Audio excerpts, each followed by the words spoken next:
servicing market.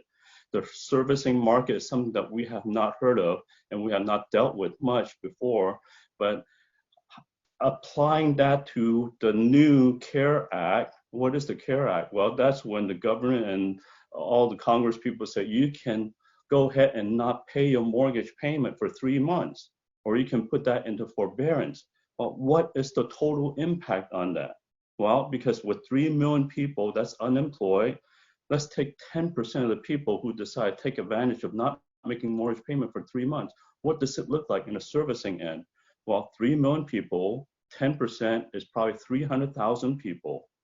And the servicer's job is to be able to take the loans from the lenders, okay? They take the loans from the lender and they are guaranteed a payment to the investors, okay? So when there's a mortgage payment to be made, the servicer has to make the mortgage payment.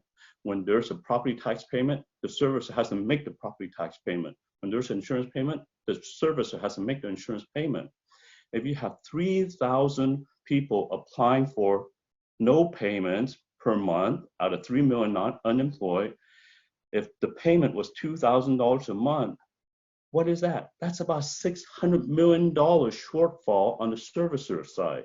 The servicer has to write $600 million worth of checks, okay, per month, 2 months, 3 months. That's $1.8 billion they're on the hook.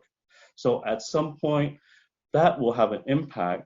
And as professional, one thing is do not coach your consumers into applying for this type of mortgage yet, or for forbearance, because forbearance really means it's tacked onto the back of the loan.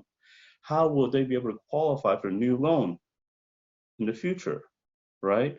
Help to people understand if you really don't need this, make sure you understand the impact, because what if after they decide to go on this forbearance portion and they want to purchase a home?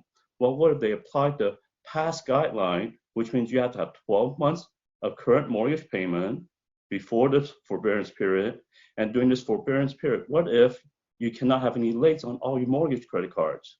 Or what if the guideline is you have to wait another 12 months, like a short sale, after the forbearance period, before we can give you a loan? Well, wouldn't that impact the cycle of if you're trying to help someone buy a home and then they come back and says, why didn't you tell me that, hey, this will impact me in buying a home?